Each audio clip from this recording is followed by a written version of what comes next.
for new styles. Shop the Rooms to Go January clearance sale today.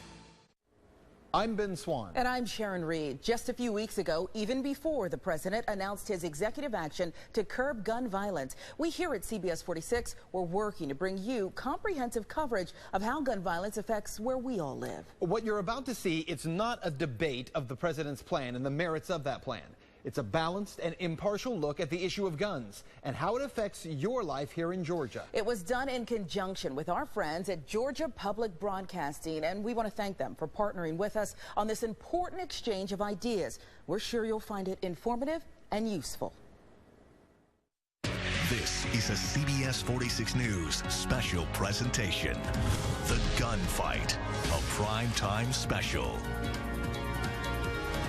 Tonight is all about guns. We'll peel back the layers of gun violence, examine the issues surrounding it, and the complexities of what causes it. That as we balance so much of what's in the headlines with your American right to own a gun.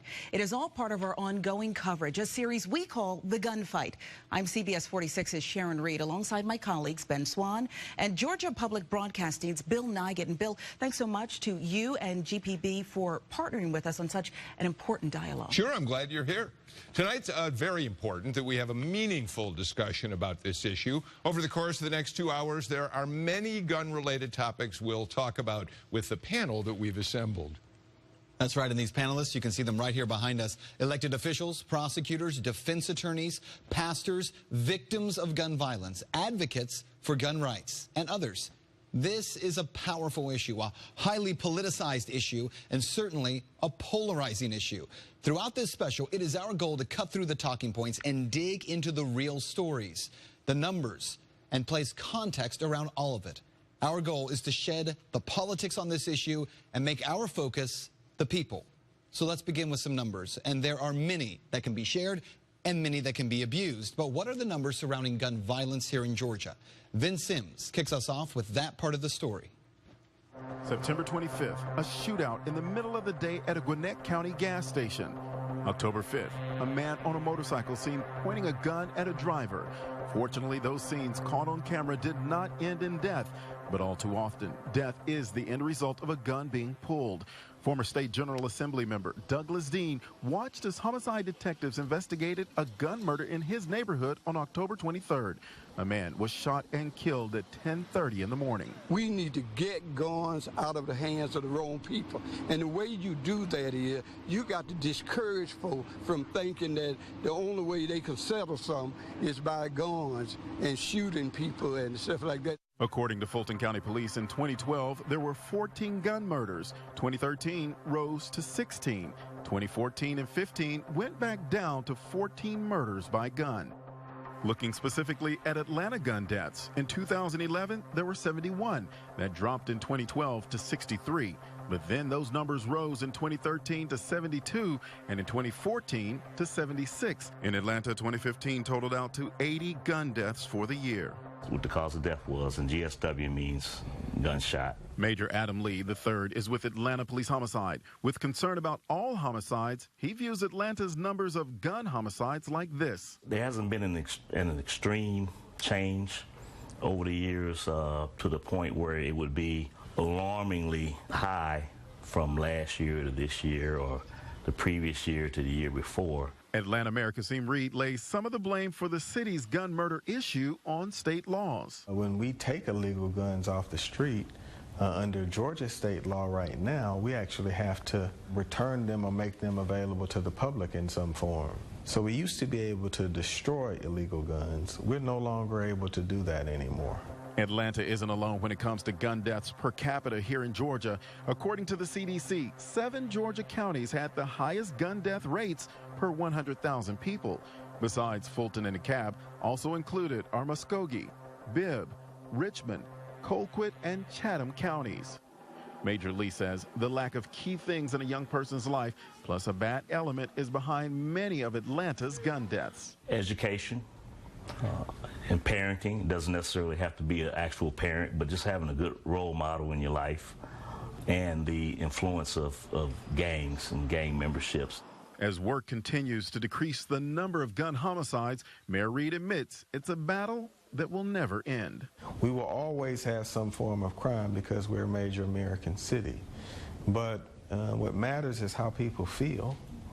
And I just want people to know that I'm focused on this every single day. In Atlanta, any guns seized by the police can be claimed by the rightful owner or be used for city use. If not, they're held in storage. Atlanta has not auctioned or destroyed any guns in the past 2 years. In Atlanta, Vince Sims, CBS 46 News. And with that, I want to start with you. Charles Stone, lifetime NRA member. You spent 25 plus years with the GBI. You heard what Mayor Reed said there. He believes there's too many guns. It's led to too much gun violence on the streets. You believe more guns are the answer. I think effective training with people who have been trained with handguns would be more effective in preventing some form of crime, maybe carjacking and things like that. For crime of passions, Saturday night murders, I don't think any amount of legislation is going to cure the problem. A gun is an efficient killing tool, but I've seen a lot of people killed with butcher knives, sticks of firewood, and things like that during my career. As far as returning guns to felons, that's prohibited by law. Anyway, if confiscated guns, I don't think you're ever going to get rid of all the guns that are on the street. If they have confiscated guns, there are laws in place to deal with the destruction of them. But you've heard the argument. Your critics would say more guns in the hands of lawful and criminals, it would just lead to the wild, wild west. We already see some of that. I really don't believe that. I think if you had more legitimately armed citizens, you could prevent some of the spree killings and mass killings that are going on these days, where either deranged people, terrorists, whatever you want to call them, come in and bent on killing as many people as possible. An armed citizen could prevent some of that, possibly. All right. A lot of people believe what you do, but others say, no way, that's not the answer. Ben? Sharon, thanks. All right, I'm here with Vernon Keenan from the GBI, and some of the conversation that was just had just a minute ago. One of the questions that strikes people, and this issue comes up quite a bit, is that no matter how many laws you create, the people who are committing these violent acts are lawbreakers. Can you legislate this problem effectively? Well, I know that Georgia law enforcement does a great job in enforcing the existing laws that are on the books here in Georgia. Thus far this year, we've arrested 4,600 felons in possession of firearms, and that's been about the average number of felons that are arrested each year for possession of a firearm. So the laws are being enforced.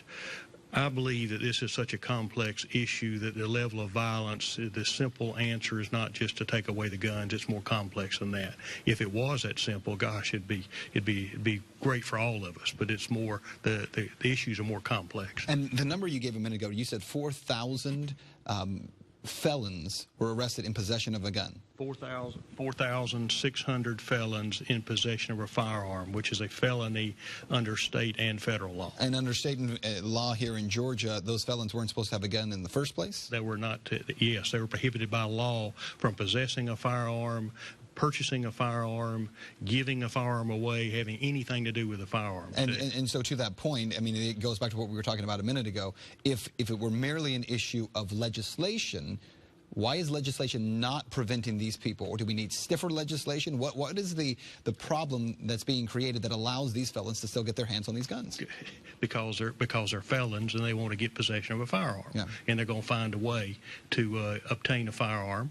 And if they're so inclined, they're going to find a way to use that firearm. And whether the fact that they're a convicted felon doesn't deter them. And the figures point that out. Because this is consistent number of arrests each year.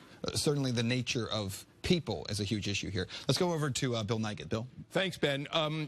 Judge Glenda Hatchett, we're very happy to have you with us tonight. You know, it seems to me that the real nub of this entire conversation has to do with balancing the Second Amendment of the Constitution against what some people feel is the safety of the community. You've been a judge. How do you look at that balance and what we need to do to make sure both are protected? Right, and I would be the first to say that people have the right to bear arms. But what I saw, Bill, particularly during my career as a juvenile court judge in one of the largest juvenile court systems in the nation, is that my kids would come in and say, but I have to have a weapon to guard my territory. I have to have a weapon because I'm in a gang. I have to have a weapon for all these reasons. And so when we were growing up, it was a situation where we might settle a matter and people might get punched, or worse, they might get cut. And what they're saying now to me is that, Judge, I can get a weapon anytime, anywhere I want. And even some of my kids would say, you know, we'd make money in the gun buybacks, and then we go and get some more guns to sell back. And so something's got to give on this bill. It's got to give because there are too many guns in the hands of people who are, just as we've heard from the FBI director, who are felons, and also people who are really irresponsible. So given that, there are any number of people on this panel tonight who would say the Second Amendment, the right to bear arms, trumps everything else. That first and foremost, we have to abide by the Second Amendment of the Constitution. And I do believe we have to abide by the Second Amendment. But let me just say this to you. That does not say, and when that was done, you know, a zillion years ago, people did not anticipate the level of violence that we're having in this community. And so with that becomes an enormous responsibility that we aren't taking on in this country. And that's my issue. I'm not saying that you shouldn't have a gun, you shouldn't have a gun, but what are we doing to make sure that guns are not in the hands of people who are going to be destructive? Can we protect both? The Constitution? I think we can. I think we can. I don't think anyone is suggesting that we just tomorrow that no one will have guns in this nation. But what are we doing? We've seen these mass shootings. We've seen deranged people. We've seen people get guns who shouldn't have guns. And until this nation stands up, and this is your area, politically, and stands up and says that we have got to be more accountable and there have got to be better checks and balances, we're going to continue to see the horrible tragedies that we see in nations. All right, we'll hear a lot more from you. Ben? All right, Bill, thank you for that. Paul Howard, the Fulton DA, you deal with this every single day, and you deal with gun crimes. And in fact, you helped form a group called Prosecutors Against Gun Violence last year. What's the aim of the project? Well, what we're trying to do is to reduce the use of guns nationally. We are a group of prosecutors. We're trying to address policy issues, strategy issues on a nationwide basis so that we might reduce the number of gun homicides in this country. What we are asking people to do is to look at the data. And, you know, sometimes there's a lot of political confusion around this question. But if you look at something that is quite simple, for instance, the state of New York, where the gun crimes are much lower than a state like Georgia with a much smaller population. How does that happen? Because the people of New York have said that we are going to put into effect and we are going to implement stringent gun laws. Don't affect the Constitution, but what they said is we're going to say to people that there are certain situations that you can't have a gun, and if you use a gun, then we are going to punish you. And then you look at our own state. In the city of Atlanta, for the last several years, we've had record lows in the number of homicides, including gun homicides. What has caused that? Since 1994, we've had a 7 deadly sin law. And the facts indicate that since that time, gun violence has dropped by 62%. So what I would say to citizens, rather than entertaining a debate about the Constitution, we ought to look at what has already happened and use that as an example to make our communities even safer. I want you to just very quickly to tell, for folks who don't know, 7 deadly sin law. What is that? What that says is that there is a mandatory minimum for seven crimes in Georgia: armed robberies, murder, rapes. There's a mandatory sentence. And something that the mayor said that I thought was very important, he said he concentrates on how people feel. And what we find is if people feel that if I commit a act with a gun, if I feel that I'm going to be held responsible, then I'm less likely to do it. But if I don't feel that I'm going to be held accountable, then there's a greater chance that it will take place. You gave the example of a place like New York with gun crime. A lot of folks are talking about the city of Chicago. Here's a city and the state of Illinois that has very strict gun laws. Obviously, it is on the border of other states, but has very strict gun laws, and yet gun violence there is very high. Well, what you find is that the state of Illinois' gun laws are not nearly as strict as the laws in New York. In fact, the legislators and many of the prosecutors in Illinois have been trying to get the state of Illinois to copy some of the gun laws that are currently in New York. So again, I would ask people to simply look at what is the best practice, what is already going on in our country.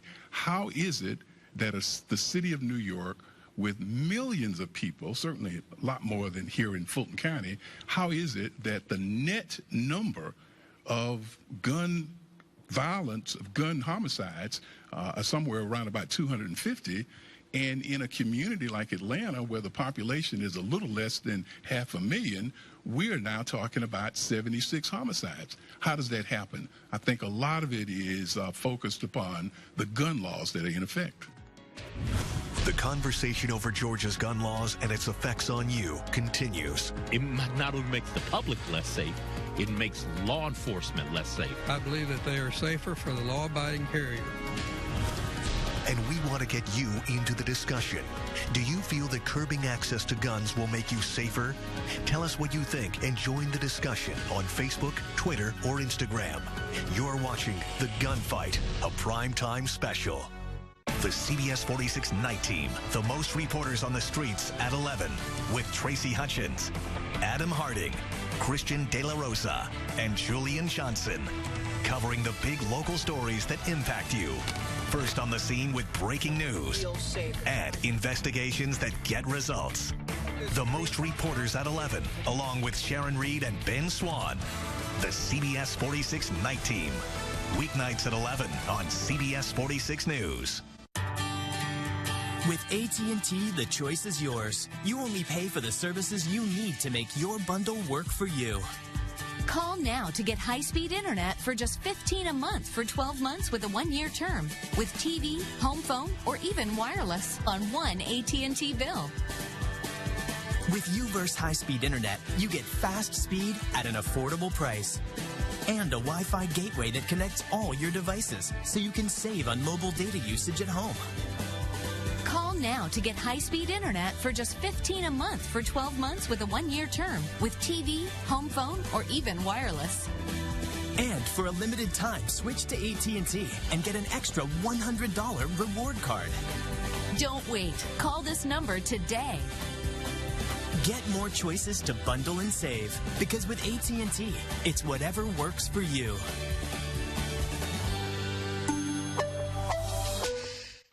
We live in a pick and choose world. Choose, choose, choose. But at bedtime, why settle for this? Enter Sleep Number and the lowest prices of the season. Sleep IQ technology tells you how well you slept and what adjustments you can make. You like the bed soft. He's more hardcore. So your sleep goes from good to great to wow. Only at a Sleep Number store. Find the lowest prices of the season going on now. Save $600 on the #1 rated i8 bed. No better sleep with Sleep Number. You're watching The Gunfight, a primetime special. And right now, our discussion is about how Georgia's gun laws are impacting you. I want to go to Mike Brooks. You've had a storied career in law enforcement, many decades, and you've worked at the local and federal level, including the FBI.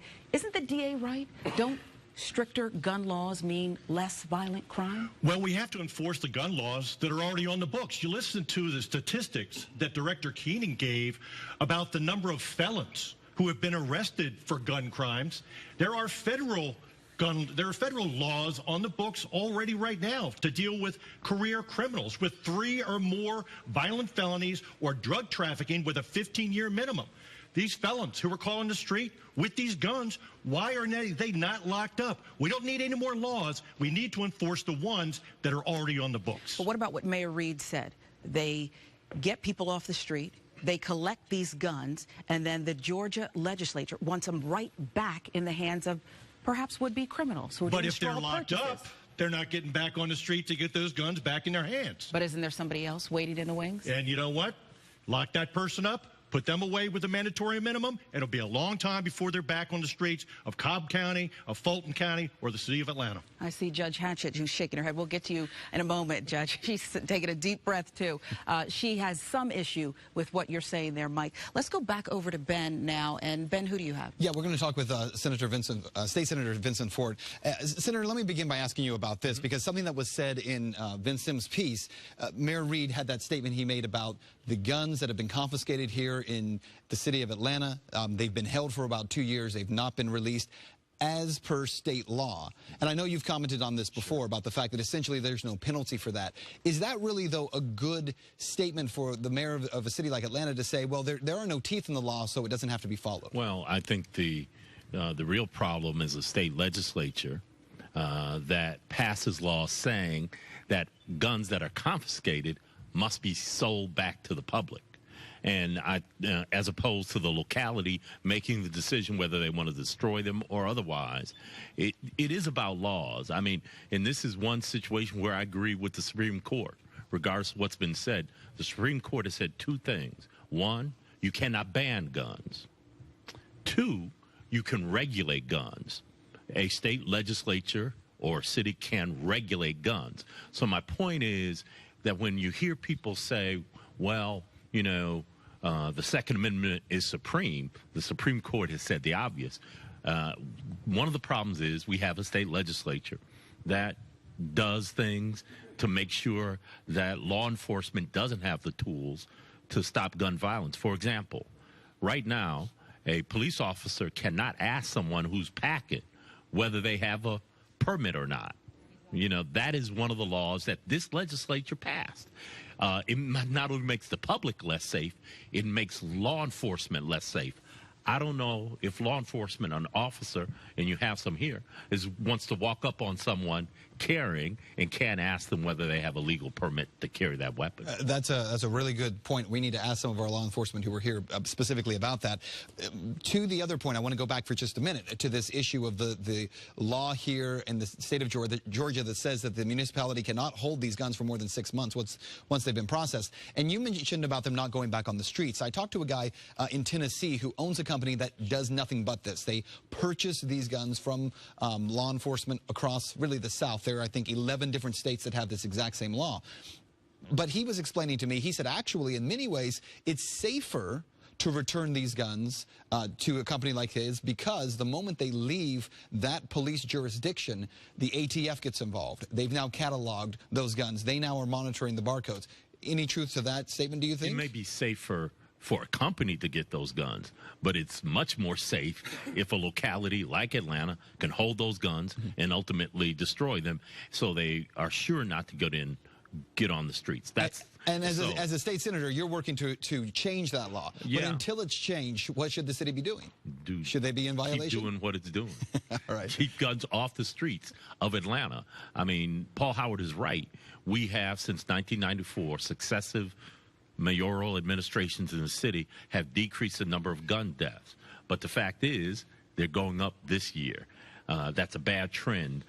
Keeping guns off the street ought to be any mayor's priority. All right. State Senator, thank you. Let's go back over to Bill. Ben, we're going to keep it right on your side. And let's bring a microphone, if we can, over to Jerry Henry of Georgia Carry, one of the most, I think it's fair to say, passionate advocates for broad gun rights in the state of Georgia. Is that a fair characterization, Jerry? Thank you for that remark. Okay, so here's what's interesting to me as I hear this discussion. You have, at the state legislature, most of the power in this argument. I mean, there are a number of people here on this panel who certainly would like to see restrictions on guns in Georgia. We've been hearing from them. You have an enormous amount of power down there among legislators who want to support your cause. Last year, Georgia was was criticized across the country for passing the bill that became known as Guns Anywhere, Everywhere. Tell us why the people you're listening to are wrong. Well, number one, you haven't seen a big uptick in crime. There are more murders in Atlanta, but a lot of that may have to do with our current financial state that we're in, that the country's in. You know, we're still not recovered from our depression. There are several reasons for that. As far as some of the gun laws that were passed, they were already constitutional rights, but we had to fight them in court all the time. For instance, the part where you can't stop a guy and ask him for a permit, that's constitutional. There's been the Supreme Court has ruled on 3 different occasions that that was unconstitutional. It's illegal search and seizure. So we codified that into law to stop that. Do you think the people of this state are safer with the proliferation of guns and the places in which guns are now legal than they were before these laws, which you supported so strongly, were passed? I believe that they are safer for the law-abiding carrier. Now, the criminals, such as the 4,600 that the GBI director said are packing illegally, which is a federal crime as well, then no. People can get firearms, as Judge Hackett said. You can get, it's easy to get a firearm. You go steal one. You go buy one from some off the street that somebody's done a straw purchase. But everybody that is carrying a firearm today legally has had to go through a background check. They've had to go through mental health, GBI, FBI check, fingerprint check in order to get your firearms license. All right, it's the most safe. It's the most law-abiding citizens that you will find in the state of Georgia. All right, I know there are people here who are going to want to take issue with some of what you just said, and later on we're going to hear from especially the legislators who are here tonight. But thank you for talking to us. We'll hear from you again, I'm sure, Jerry. Yeah, some of those people are over here. Judge is shaking her head. To talk. They can't wait to talk. So it's been a spirited discussion. I suspect it'll become more animated. More on the gunfight. This forum continues right after the break. You know, this notion that, you know, if everyone has a gun, everyone's safer. I don't buy into that. And guns bought right here in Georgia are used in crimes hundreds of miles away. How can it be stopped? Find out what our panel has to say as the gunfight, a primetime special, continues.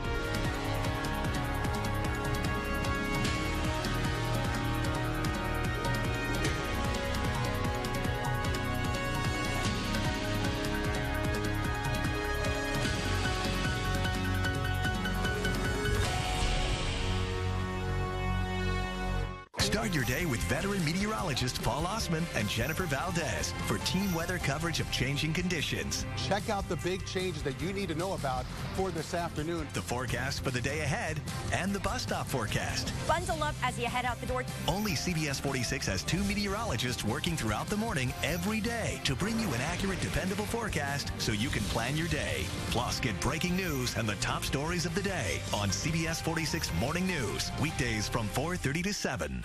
Now through January 14th, join Planet Fitness for just $10 down, $10 a month with no commitment. You get all this in any of our 1,000 plus clubs for just $10 down, $10 a month. Join by January 14th in club or online at planetfitness.com. It's the Xfinity Winter Savings Event, so switch to an X1 Triple Play for $89.99 a month for a year and change the way you experience TV with X1.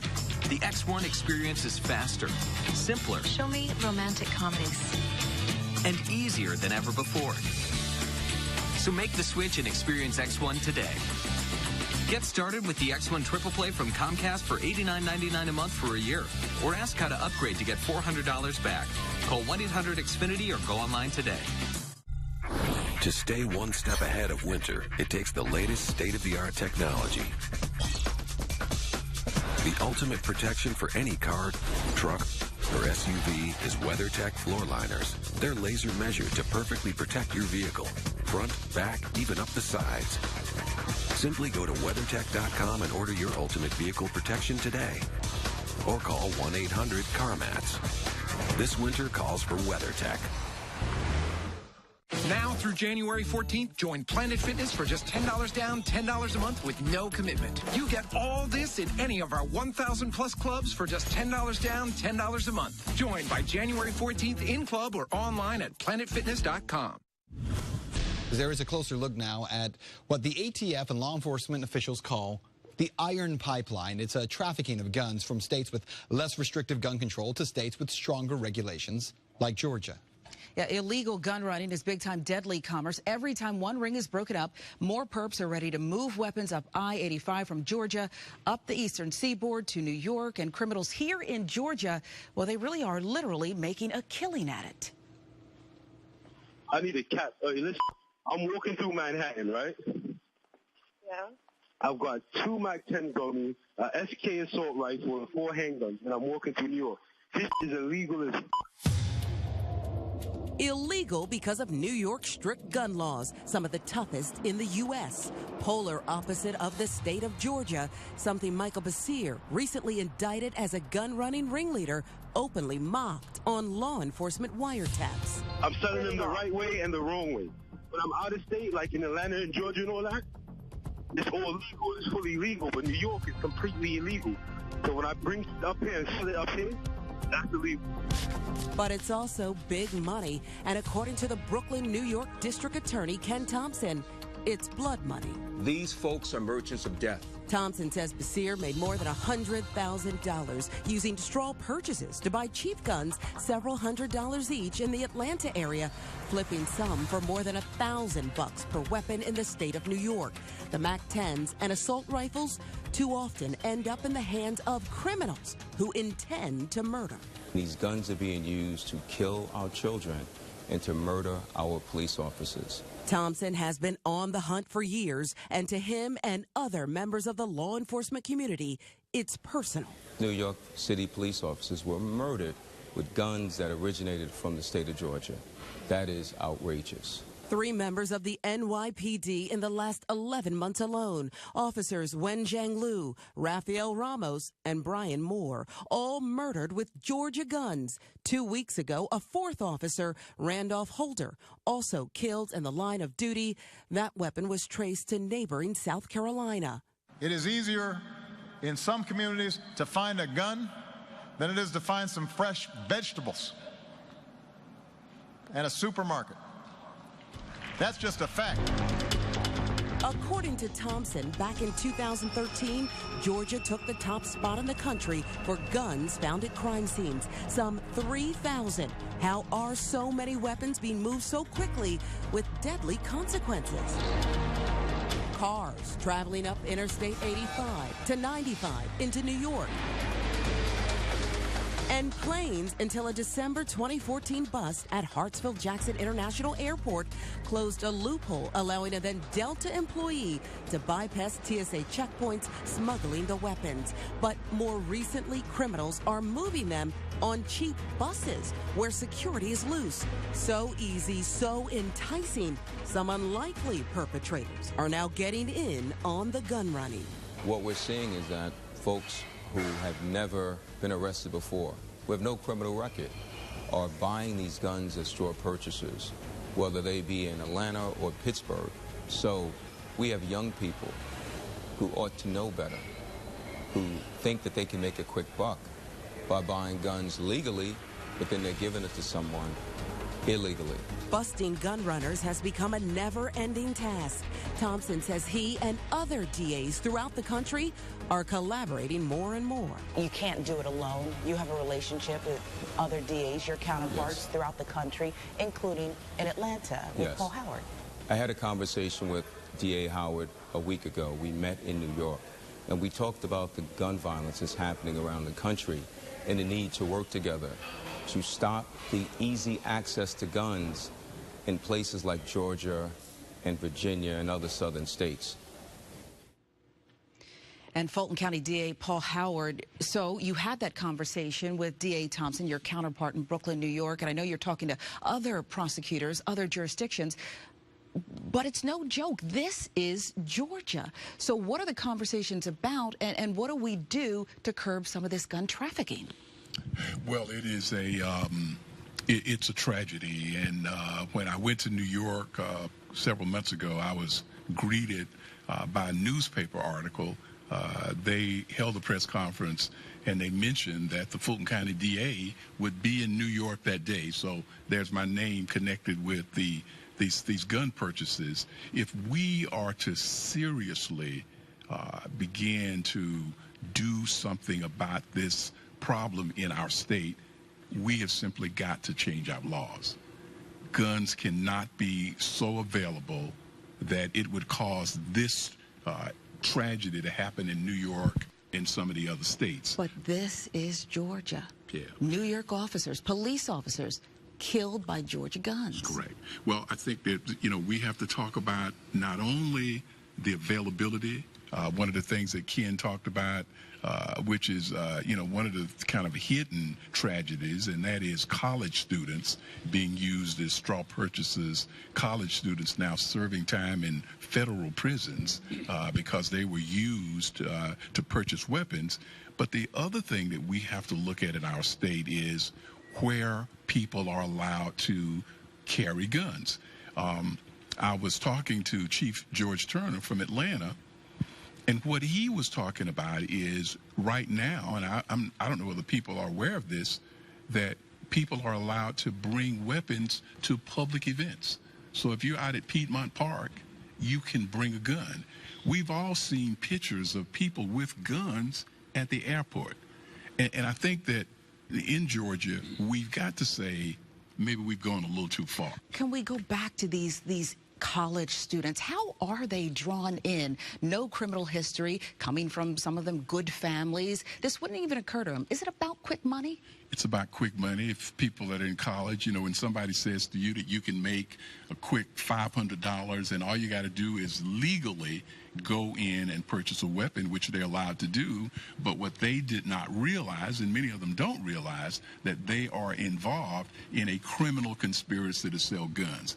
And so we've got college students who would otherwise never get charged with a criminal offense ending up with a federal charge. And I just think that is a real tragedy of this whole gun episode.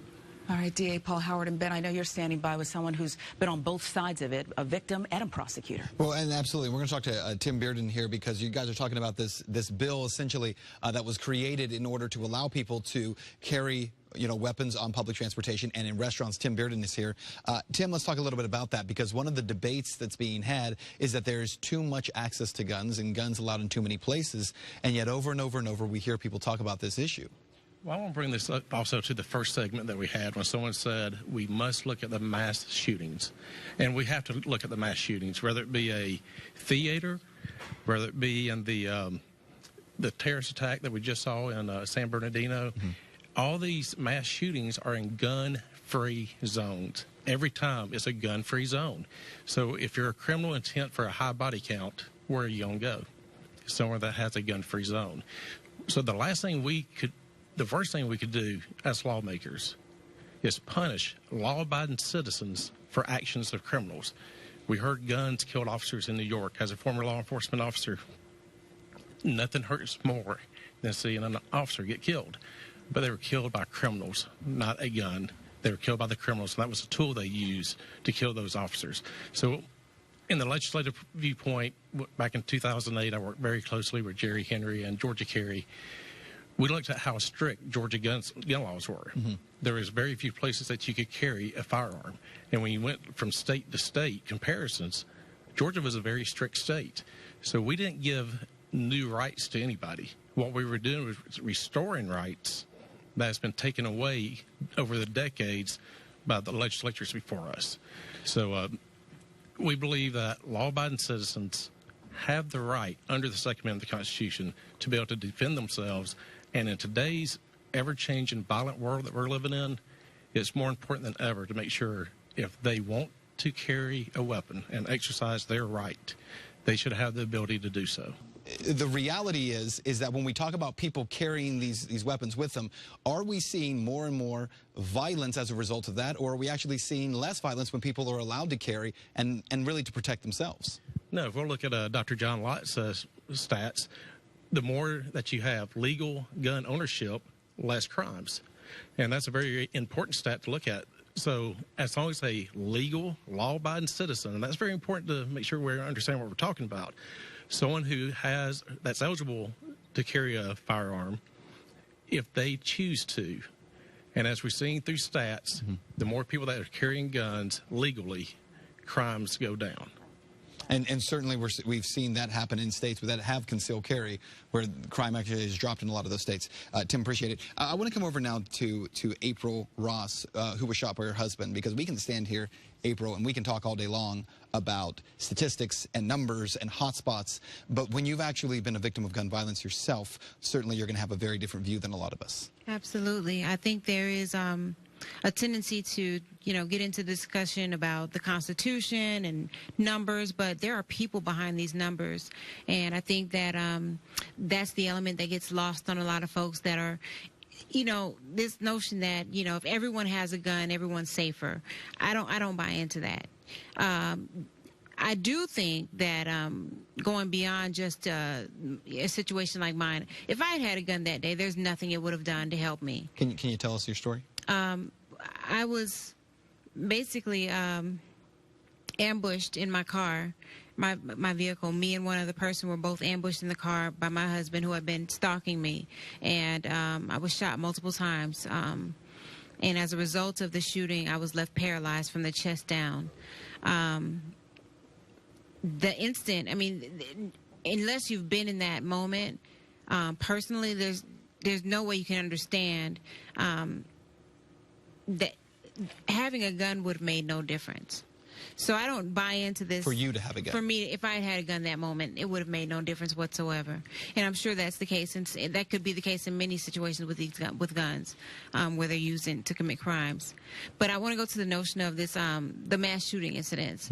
One of the things that I don't really get, I don't think that the Constitution, the right to bear arms, means any and all armed. I don't get the point.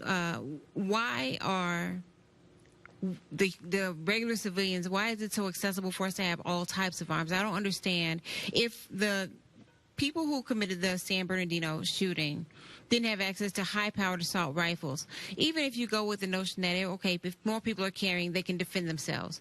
But these people are carrying guns that are, I think, more powerful than what law enforcement officers are carrying day to day. So it's creating a situation where if you got on the streets guns that are, way more deadly than what even our law enforcement officers are carrying, people are in more danger. So I think if you want to talk about just some restrictions and some common sense balance, maybe we need to get off the street some of these more powerful weapons. Why does an ordinary civilian need that type of gun? I don't see the need for it. I think you make a good point. I want to ask, does somebody want to weigh in on that, on the issue of high-powered weapons being accessible to the public? Something you want to say about that? Sure. This is Charles Stone. High-powered weapons, I think you're talking about magazine capacity. Semi-automatic rifles. Yeah, semi-automatic rifles as opposed to fully automatic. Correct. I haven't seen any report defining what weapons were used in the San Bernardino, California shootings. I think it's a false argument. You could take a normal hunting shotgun, load the barrels off of it, load it with number 4 buckshot, and basically put out 104 rounds in less than 3 or 4 seconds if you practice it all with a shotgun. So I think arguing that one gun is more evil than the other, it doesn't bear common sense. Okay. If you're a trained shooter, you can change magazines. New York had a law, I don't know if it's still in effect, that you couldn't have a magazine with over 10 rounds in Correct. it. Well, we carried 9mm in the GBI.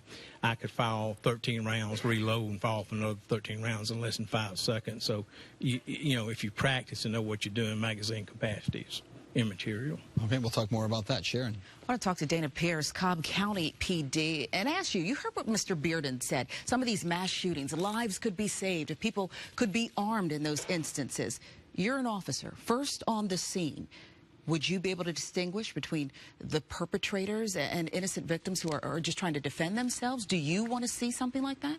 Well, it's very difficult to, when you do arrive on a scene like that, determine who is the good guy and who is the bad guy. For boots on the ground, for police officers on the ground, it's about making the situation safe. And you try to identify those people who may be the aggressors, and you try to get them into custody. But the main ingredient here right now is that one round can kill a person. And we talk about the number of rounds. We get into the political aspect of that. From the police department standpoint, our responsibility is protection of the public, and so therein lies the issue. And your decisions are split-second decisions? Absolutely split-second. All right. Thank you, Mr. Pierce. We appreciate it. All right, stay with us because there is so much more discussion. I see a lot of heads back here nodding, a lot of folks who want to get involved in this conversation. Hopefully you do as well. We'll be right back. Much more with CBS 46 and Georgia Public Broadcasting as we present The Gunfight.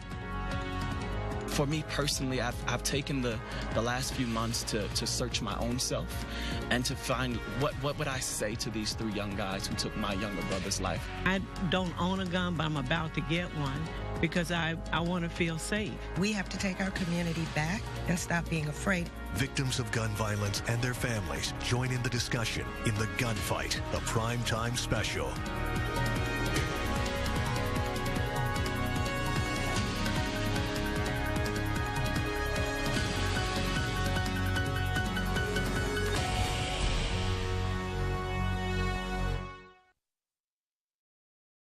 One in 3 women die from heart disease, but together we can fight it. Join us at the 2016 Go Red for Women Wellness Expo and Luncheon on February the 12th. Support the cause by buying a ticket or sponsoring a table. This annual event is essential in the fight against heart disease here in Atlanta, so buy a ticket, sponsor a table. Take a stand for women all over Atlanta. Go to atlantagored.heart.org to save your spot. CBS 46 cares. I knew that at that point that God himself rescued me. God had a reason for her to be there. It's only because of God's grace that I'm sitting here. I can only say that the Lord sent an angel and removed Lisa from the car. God can conquer everything, even death itself. I love God because he saves you when you're sick. The 700 Club, weekdays at 9.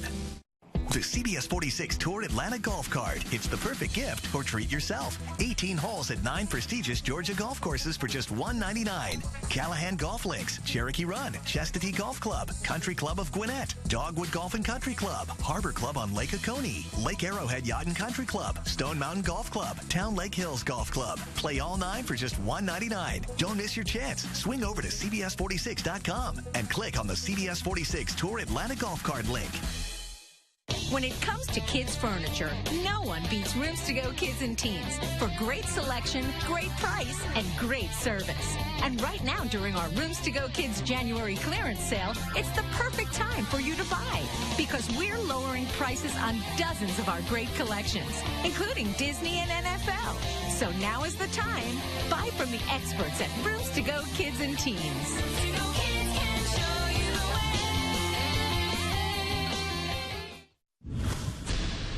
And welcome back to our coverage of the gunfight. Young adults play a critical role in the gunfight. Many 18 to 34-year-olds, they define their generation with economic crises, the war in Iraq, and the fear of global terrorism. But statistics show they can also be defined as our nation's most violent generation. Mike Dunstan talked to a man who knows intimately about life on a dangerous path, and now he is working to change the course for the next generation.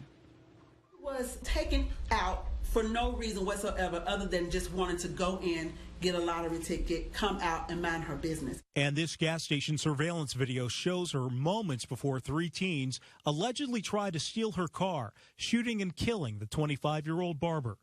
What is in the mindset right now of our youth that they feel like guns are the first thing that they need to have as a line of defense or just to have on them at all? The conversation at this IBX internet radio show in Norcross, disregard for human life and gun violence in metro Atlanta. The killing of Shanika McCurdy upset Omar Howard so much, he stood outside the scene of the crime holding this sign. Today, he's a radio guest and a chaplain with Atlanta's Transitional Center. It's a minimum security prison on Ponce in Midtown Atlanta. More than 250 inmates live here. The first thing that people talk about is, I'm through fighting. Right. I'm going to get a gun. But don't let the button-down shirt fool you. It's just part of the street life. When I told you when I went to prison. You heard him right. He used to be an inmate, too. And he can talk the talk because he's walked the walk in prison, locked up for 15 years in a 5-foot by 10-foot cell. You haven't been back in 20 years. Well, I really didn't want to revisit those memories. Omar took me back to the Lithonia neighborhood that landed him in the big house. Because going up that hill was the worst decision I made. Up this hill and in this apartment complex, his and other lives changed in an instant. You parked back here? We parked back here, and, you know, we was trying to look for a house to break in, not knowing, you know, that somebody was going to die that night, but, you know, we was just trying to get money. We just wanted some money. He says, just like today, 20 years ago, guns were easy for him to get, but here's what's changed.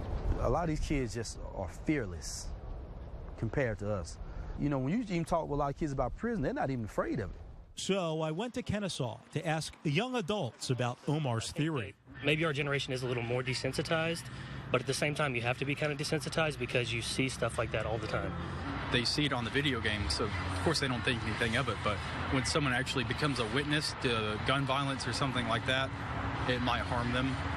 Might harm them mentally. I had a friend that was murdered last fall. And that wasn't the only friend Devontae Hughley lost to gun violence. The Kennesaw State University student had to send condolences to the families of 2 other friends. He thinks young people need to hear more about the consequences. Tell the story when, like, you see the police pulling up in your yard and they're taking you out in handcuffs and you're getting in the backseat of their car. I hated prison. I hated prison. We're heading to this where I actually got locked up at. Omar Howard took us back to the intersection of Marbot Road and Panola Road in Lithonia.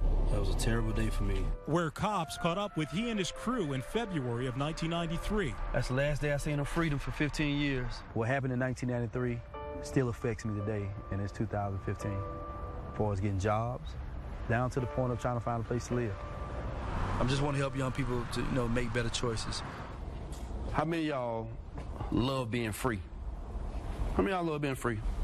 And these days, he's looking to the future. Because from 15 to 18, man, I was in and out of juvenile because I didn't want to do what was right. Speaking to these students and mentoring adults who've been in his situation, for him, it's about giving back. I want to, you know, make sure that I can do what I can, and whatever I can, to make a difference. Now let's go to you, Omar Howard. First, I want to ask you, what was it like being back at the scene of where it all went wrong that night? That was the first time I had been back since February of 1993. So I was replaying this whole scene of me. Didn't even want to go there at the time. Not saying I wasn't doing stuff. I was still doing a lot of crazy stuff. But for some that night, I didn't want to. I seen a bunch of police officers. You know, you had these strange feelings. I'm like, man, I don't feel like going up here, man. And I was influenced, you know, by a good friend of mine was like, man, just come up and, man, you know, I don't trust the rest of the guys. I was like, all right, man, let's go. And I just kind of stayed to the back.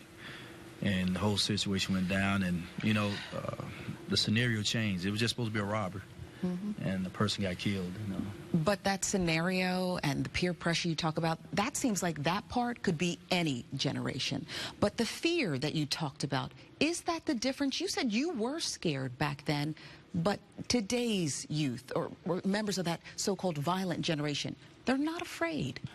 And I think the guy made a good point, and point that all of us are seeing now, that everything's so desensitized. Everybody's desensitized now. I mean, because video games is negative, music is negative, a lot of TV shows we see are negative. I mean, everything's have something to do with some type of violence. And these kids, man, they're just not scared. And I talk to kids. I go to schools and churches all the time. And when you start talking about prison, I mean, they'll giggle about a lot of stuff now, more so than if I heard it when I was young. I was trying to avoid that place, even though I was doing a lot of crazy stuff. Is that about street cred? I don't think it's about street cred. It's glamorizing it?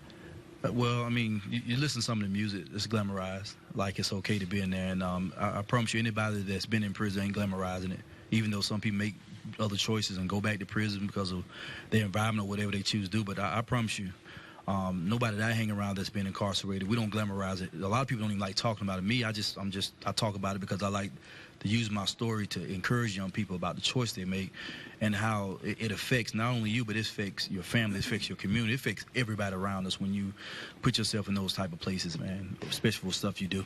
Two people that we also thank you for sharing your story. Two people that we want to talk to who were part of that split-second decision. You lost your 17-year-old son.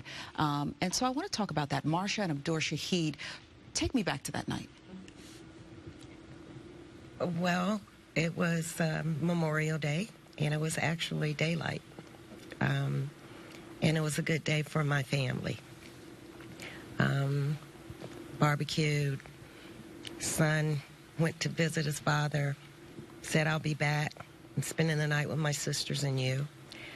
And And then I received a phone call from his dad, who had felt something and heard an ambulance and drove up the street and saw his son laying in the street, shot in the head. So the split second was then, and it forever changed our lives and our families' lives. Tell me about that night. Well, day. It's just like she said, it changed our lives forever. But I'm thankful that we don't call ourselves the victims. Now we are victorious in the fact that we're able to hold our family together and make a lot of progress as a family, and our children turned out to be very productive after that day. But it's something that happens that will never change, you'll never get over it. It's sort of like a scalp that you have on a sore, and then a scalp gets on it, and then something comes up to remind you of it. And so it's just like your son lives in your heart. Even though he's not with you, he's in your heart, and it's something that you carry with you for the rest of your life. So there's life before, and then there's life after. Do you think about that decision, what had him where he was at that moment, and why your son? Well, I think about it, but when I look back on it, my son was a very good young man. And from the stories that we heard, he was not involved in anything. It's just that he walked away, and the guy said that it was disrespectful for him to walk away from him.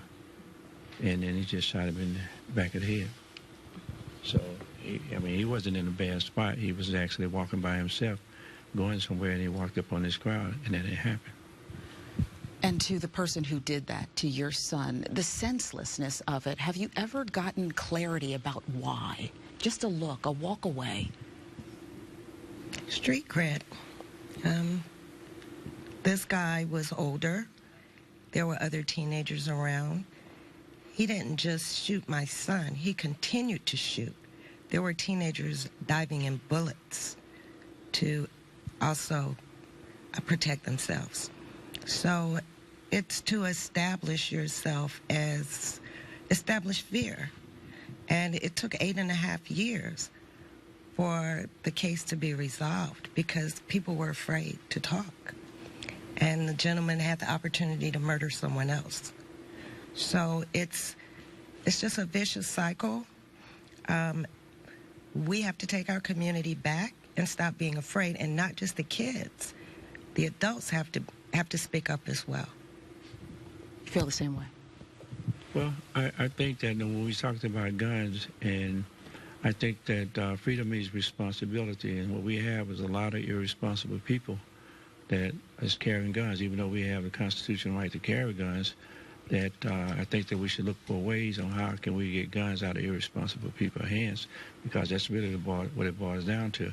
It's like shared freedom space, and just like we're here now, we have shared freedom space. Just we speak in terms, right, when it's our turn.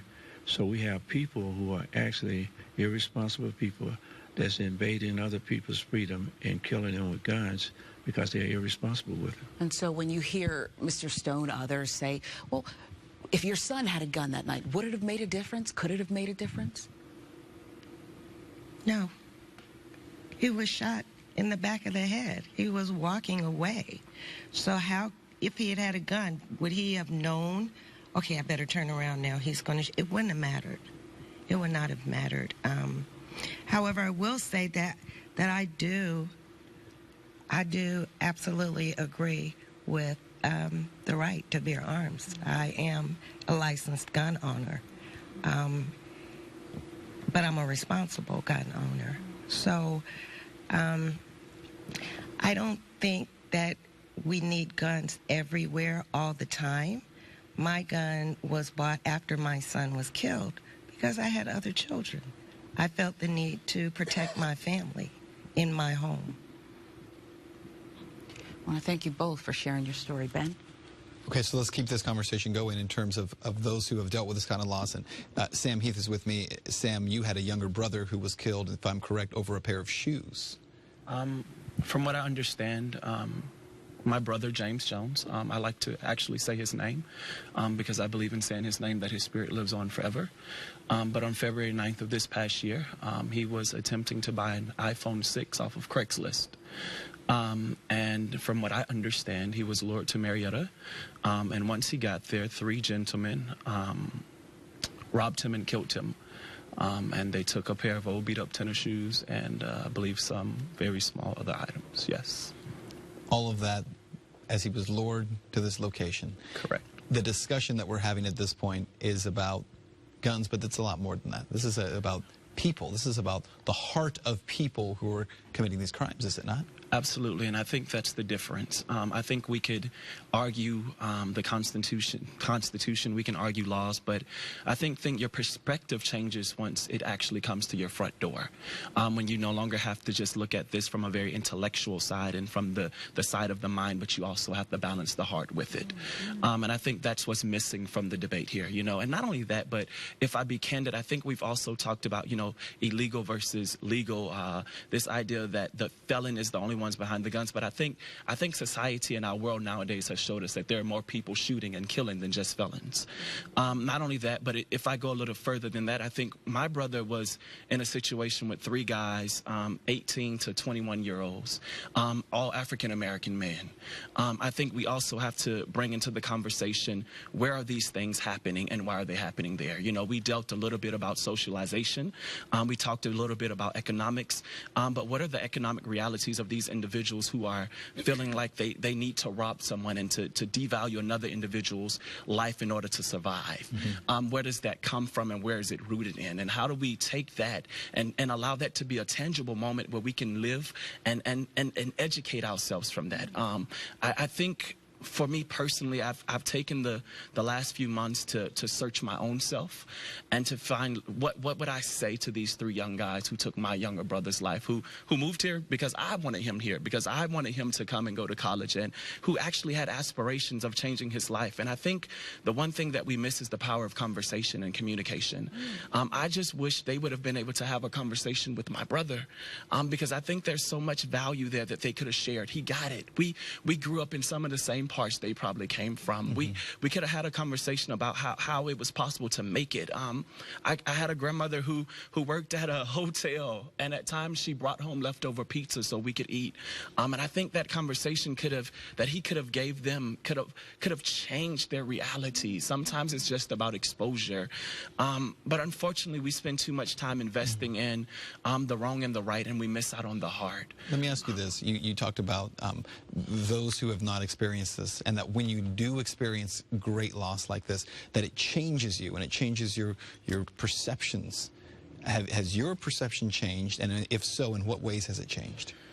I think I wake up every morning and I have to tell myself there's nothing that you cannot do now. I think losing my brother, who was not just my baby brother, but he was almost like my son. He was my right arm. Allowed me to understand that now there's nothing that I cannot make it through. There's nothing that I can't do. So on that, yeah, my perspective has changed. How about in terms of this discussion tonight? We're talking about guns. By the way, I mean, what you're saying, I don't mean to take away from any of that, because certainly you're incredibly articulate as you share this. But how does your view on guns change? Has it changed? How does it fit into this overall discussion? I want to say that I find myself somewhere in the middle. I want to say that, you know, like any American citizen, I believe we should uphold the Constitution and say, you know, that it's okay for individuals to legally bear arms. But on the same note, I do think that there's some parts that we've got to go back and revisit. I think the conversation is a little deeper than that. For instance, one part that got to me was this idea that once a illegal gun or an individual who's had a gun illegally, once it comes back, you know, we can somehow resell that and put it back into the community. I think we need to go back and dig into that. Why is it that we find the need to go and replace this gun? There are already guns being made. What's the economic bearing? What's actually the purpose behind putting it into the community? I think that's a question that I leave with.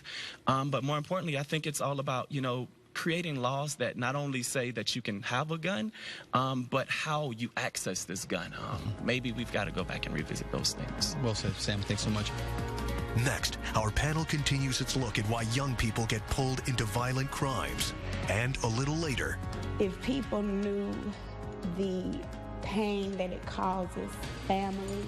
The group takes on a painful topic: the youngest victims of gun violence and how they get caught in the crossfire. The Gunfight, a primetime special, continues.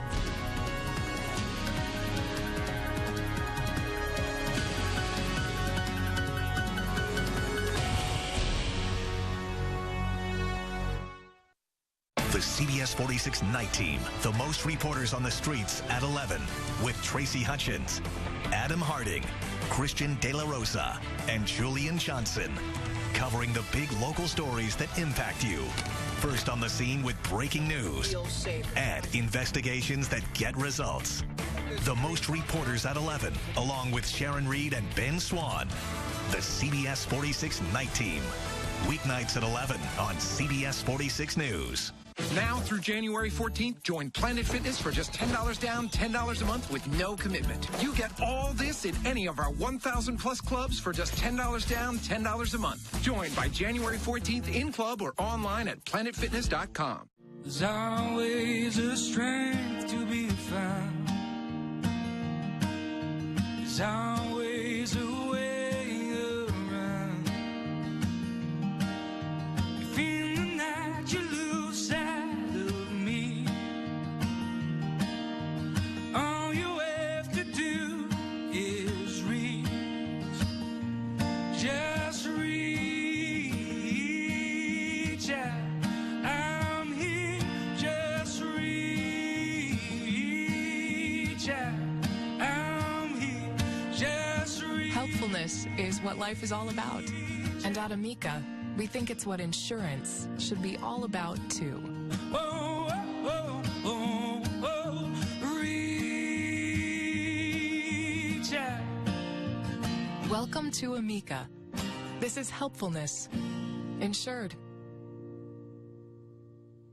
Now through January 14th, join Planet Fitness for just $10 down, $10 a month with no commitment. You get all this in any of our 1,000 plus clubs for just $10 down, $10 a month. Join by January 14th in club or online at planetfitness.com.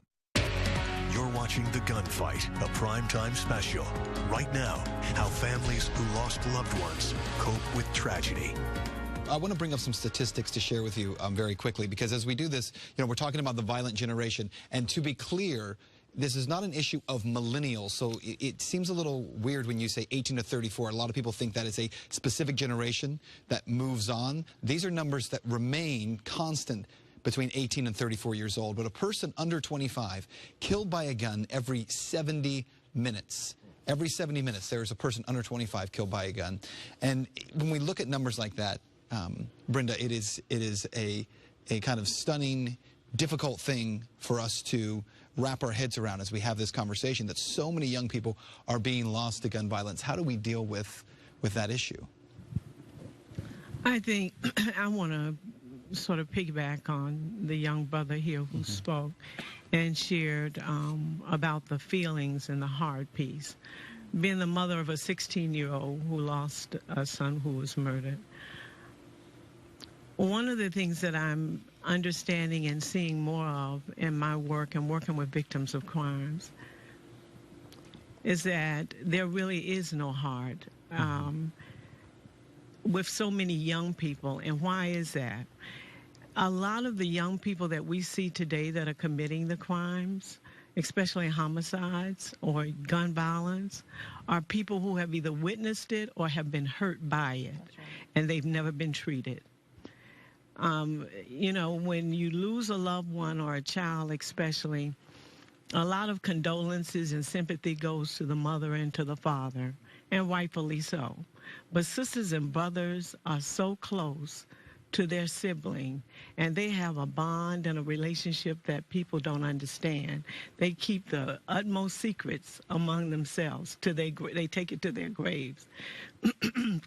But nobody ever treats those children. If you have children who are witnessing violence, violence is being perpetrated against them, they see it constantly, their friends are dying. We have kids now who have seen more of their friends and buried more of their friends than we have in our lifetime. Well, I can say in my lifetime, as young as I am.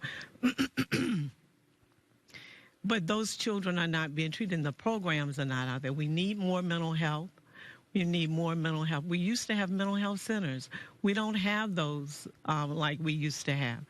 I don't like to get into the gun debate because I don't know where we're going with that. Half is 6 in one hand, half a dozen in the other. You know, I don't own a gun, but I'm about to get one because I want to feel safe. You know, and I think I have a right to have one if I should. But I think we do need more. We need to teach our kids conflict resolution and mediation. How do you solve problems? We're not doing that. We're not doing enough of it. If they know how to address some of this, then we wouldn't have these big problems with guns and killing as the first thing that they do to try to resolve a situation. That is just not the answer. Brenda, one of the constants that we seem to keep hearing this evening, people talking about the devaluing of human life that's taking place, and the fact that, you know, that's not so much a gun issue as it is, again, this is an issue of how people regard each other and the value that they give to each other. Your organization, Moms, Mothers of Murdered Sons, what are you all doing to be able to try to instill a reality of value with these young people? Well, you know, we're trying to teach people to love themselves first. You got to love yourself before you can love somebody else. You know, we're trying to teach young people that. We're trying to teach them conflict resolution methods, mediation, how to resolve, you know, some of the conflicts that go on every day. And it's working. But the other is getting parents to understand how to resolve conflict as well, because kids watch their parents. They do whatever they do, and they think that's the way that you do it. So, you know, those are some of the things, and trying to get parents organized so that they can go to their county commission, go to your city council, go to your state, and demand laws, legislation that will help to put some of these things, and funding to support some of these programs. Brenda, I appreciate what you had to say there. I'm going to move down the line just a little bit. I'm actually going to come over here to Pastor Murray because as this is being discussed, and there's so much, again, that we can be talking about in terms of the juvenile justice system, in terms of how you work with these young people. But Pastor, you're dealing with people every day as a hard issue and trying to help them to regard human life. And that is not a legislative issue. That is an issue that you have to deal with as a mentor, as a spiritual advisor. Tell me about how that struggle is taking place. Yeah, well, it's a multi-dimensional problem, so I don't think it's one answer. But you can't legislate hard. You can't legislate evil, good, forgiveness, tolerance. These are a lot of things that's missing in our communities now. But at the same time, I think we should make it harder for people who hadn't evolved and learned to forgive and love and be tolerant. And it is a heart issue. We do need to deal with them having the ability to purchase arms illegally. The gun is neutral. When it's in the hand of a person, that's evil. Then that's an evil tool. But it can be in the hand of a person, like we talked a moment ago, of people who are good. So I think we need to develop programs and spend money on programs to really help. Boys and girls clubs are struggling to stay open. Sports programs are ending. I was in high school. I was a troubled high school guy. And one of the, I fought and did things. One of the things that kept me from wanting to actually shooting somebody is football coach. Young people aren't really afraid of going to jail. They're really not. They're not. They're afraid. They're afraid of being broke. They're afraid of being unaccepted. They're afraid of being unsuccessful. They're mad because they don't have fathers. So we need more programs where we can mentor people and really help people. Then I think on the other side, it is mental health issues. I think in more rural areas, people are more liberal to hunt and do things. And then maybe in the city, where it's more confined, where people have mental health issues and, a lot more crime or whatever, it's more difficult. So I think it's a broad issue. And I would like to see us come together legally and deal with the heart and figure out how to deal with this multidimensional problem.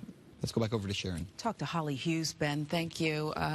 Former senior assistant district attorney. They called you a triple threat. You dealt with high-profile cases, homicides, hate crimes. These young offenders, isn't the judge right? When they come in contact with the system, don't they come out more hardened as well? Well, they do, Sharon. And I want to go back to the way that Ben opened the show. And what did he say? There is a political aspect, but tonight we want to make it about people. And let's just keep it very real and very common sense. We don't arrest a gun and lock it up in a cell. We arrest a human being. We arrest a person. And so we need to focus on the 3 Ps. The 3 Ps being the person, their purpose, and their perspective. How did we get here? How did we create a generation of people that are so hardened and so disenfranchised and so disengaged that they don't value human life? That the answer is to pick up a weapon that can steal a life, steal a son, steal a wife, steal a daughter, steal a husband. How did we get here? And we talk about, you know, my good friend Judge Hatchett says, well, these kids come in and, you know, she's talking about children that are 13 and 14. This is education. The police officer you all interviewed at the top of the show said it is education. And we need to start teaching those things that have gone away in these young people. Start in kindergarten explaining to them what is a law. What happens when I break a law? Because by the time they get to Judge Hatchett at 12 years old, they've already hardened, Sharon. They don't care. Because nobody has taught them to care. We need more Omars. We need more pastors. We need more people to step up and teach young people from 5 years old. And you know what? It may be a harsh reality. The beautiful lady in the back row was talking about kids burying their friends.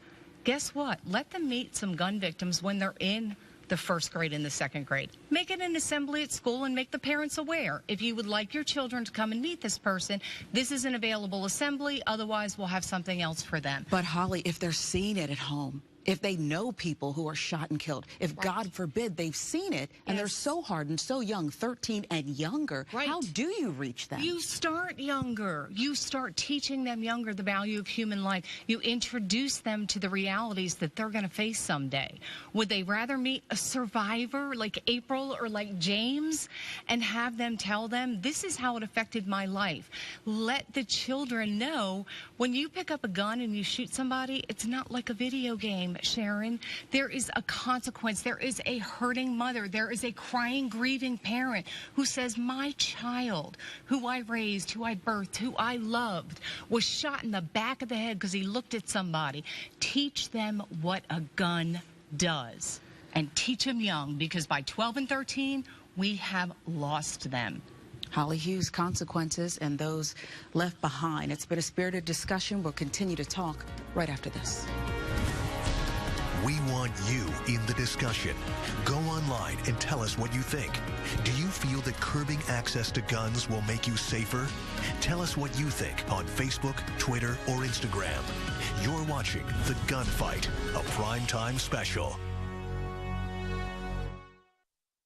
Start your day with veteran meteorologist Paul Osman and Jennifer Valdez for team weather coverage of changing conditions. Check out the big changes that you need to know about for this afternoon. The forecast for the day ahead and the bus stop forecast. Bundle up as you head out the door. Only CBS 46 has 2 meteorologists working throughout the morning every day to bring you an accurate, dependable forecast so you can plan your day. Plus, get breaking news and the top stories of the day on CBS 46 Morning News, weekdays from 4:30 to 7. When it comes to connecting to the world online, people have different needs. Whether it's keeping up with loved ones or keeping up with the latest trends, AT&T U-verse high-speed internet lets you get the fast and affordable internet that's right for you. Get high-speed internet just $15 a month for 12 months with other qualifying service and a 1-year term, all on one bill. No matter what you use it for, you'll get fast speed at an affordable price. Connect all your Wi-Fi enabled devices at home with high-speed internet and save on smartphone and tablet data usage. Just $15 a month lets you watch online videos, video chat, and play games with reliable internet that works when and how you want it. Get high-speed internet just $15 a month for 12 months with other qualifying service and a 1-year term, all on one bill. High-speed internet that's fast and affordable at just $15 a month. Call now and get a $100 reward card with this great offer, only from AT&T. Call an AT&T expert to switch today. It's your man, Eddie Kane. Tune into the Eddie Kane TV show starting February 5th, 3:05 to 3:35 Every Friday and a Saturday, CBS 46. We'll be highlighting everything independent. I'm talking independent businesses, most definitely music, videos, you name it. Only on the Eddie Kane TV show. Who is this guy? Eddie Kane? Who are you? Tune in CBS 46.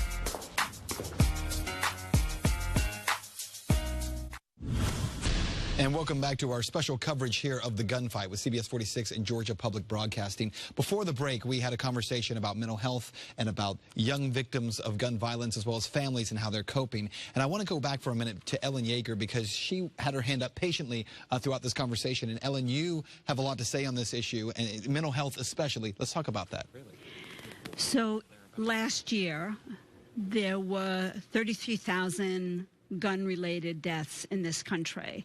I think it's really important to understand that 2/3 of those deaths were people who took their own life. Yet we don't talk about suicide. There is a tremendous amount of stigma, discrimination, really bad information about people who have a mental health diagnosis. The media, unfortunately, sometimes adds to that. They talk about, what way? Well, they talk about violence, and the next thing you hear is someone say, you know, we're going to look into this person's mental health and see if there's a connection. What we don't hear is, in fact, no, there was no connection. You hear nothing else. So the audience is left believing there's mental health connection because that is what they heard.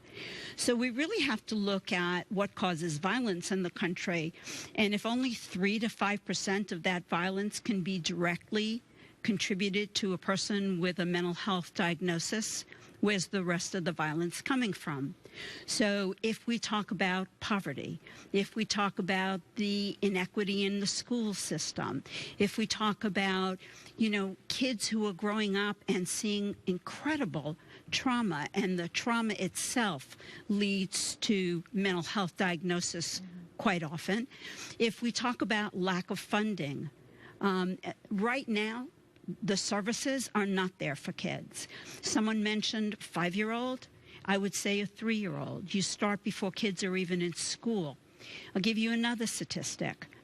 From the time a child starts showing signs, symptoms of a mental illness, till they are diagnosed and treated is an average of 10 years. So if that were the case with cancer, what kind of result would we get? Clearly, it would not be a good result.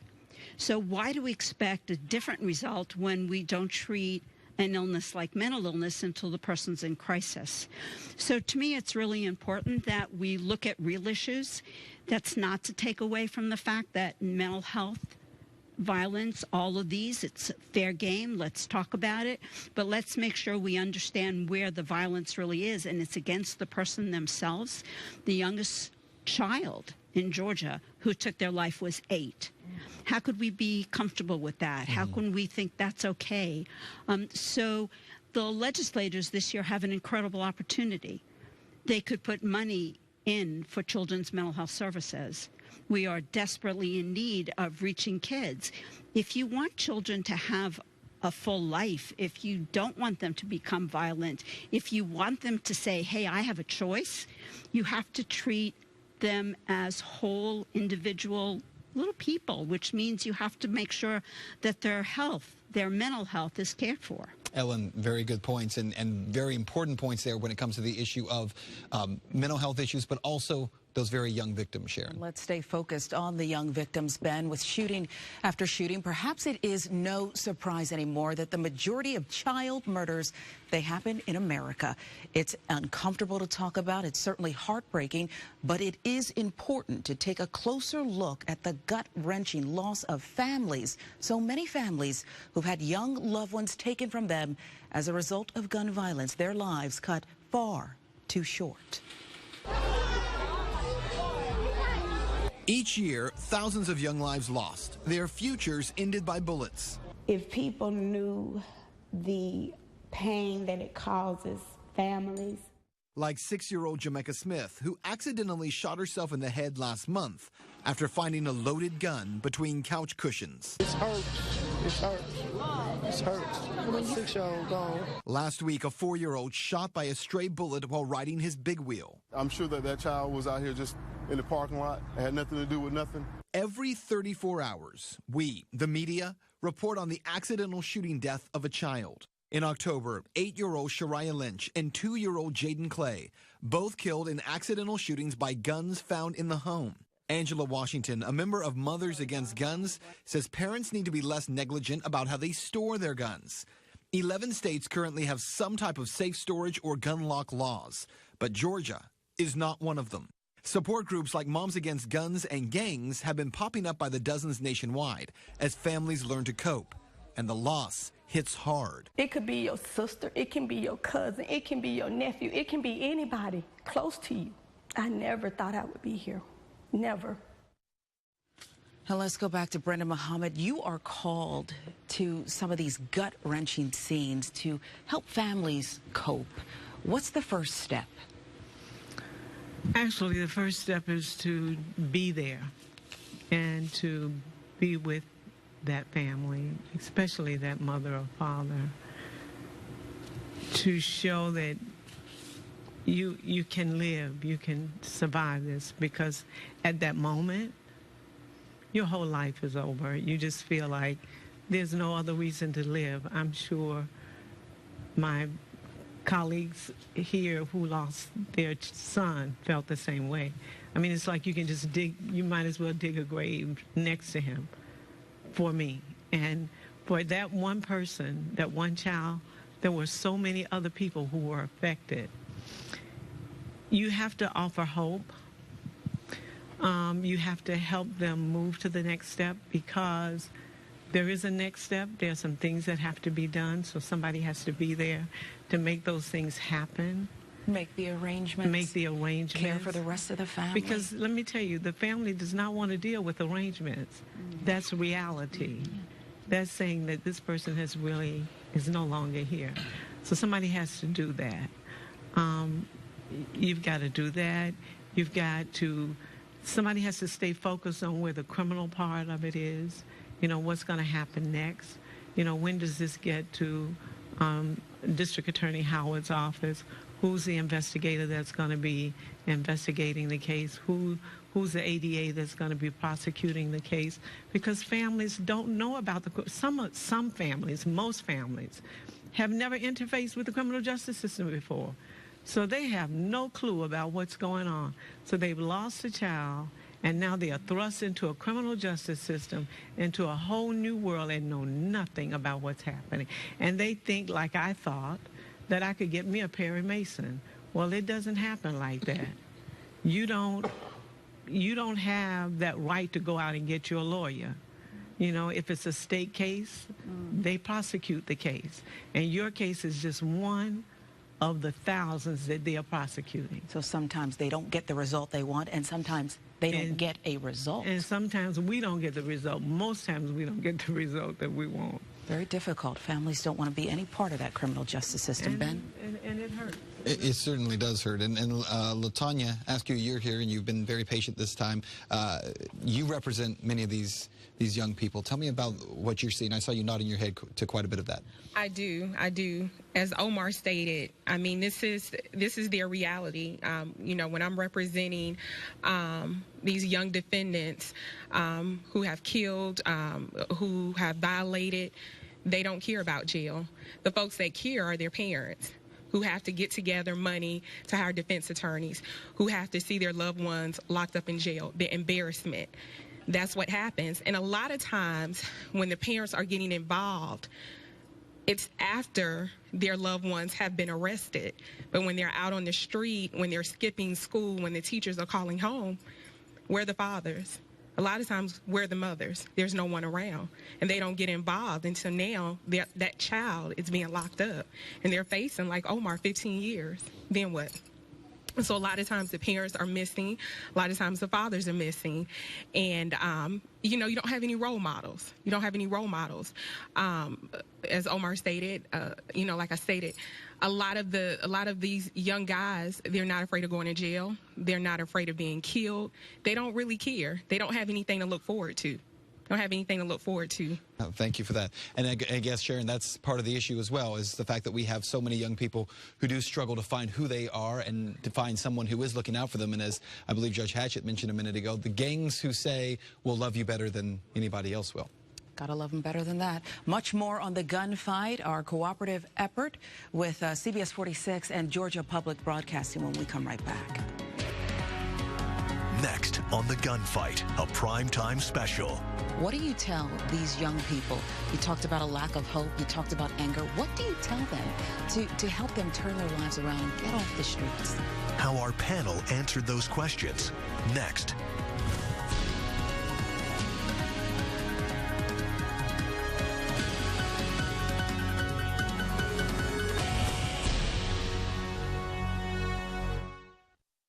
The CBS 46 Night Team, the most reporters on the streets at 11, with Tracy Hutchins, Adam Harding, Christian De La Rosa, and Julian Johnson, covering the big local stories that impact you. First on the scene with breaking news and investigations that get results. The most reporters at 11, along with Sharon Reed and Ben Swan. The CBS 46 Night Team, weeknights at 11 on CBS 46 News. Good morning. Morning.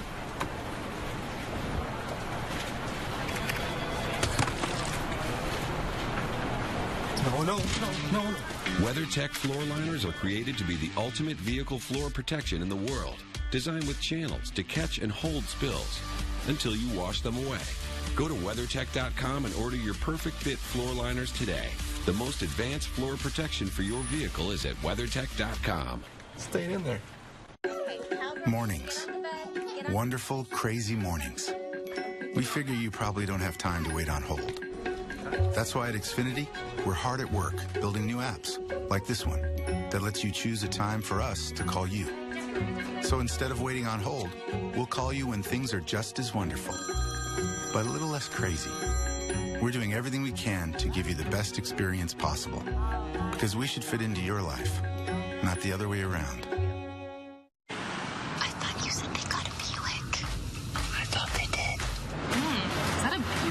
So, are you? Using the built-in Wi-Fi in Tina's new Buick. My grandpa used to drive a Buick. It doesn't look like a Buick. No kidding. Okay, who wants smoothies? That's not your grandpa.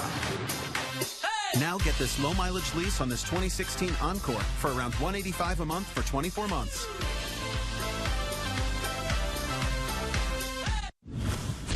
And welcome back. It is a subject that is very tough to talk about, and it can strike a chord with people of all backgrounds. So we're talking about black-on-black crime. It's time to explore why it's happening and if the numbers really tell the whole story. It's time to get real about those numbers and what's happening in our communities. The rate of the killings, well, it is alarming. No way to get around it. Many who get caught up in this kind of violence, they never even finished high school. What can be done?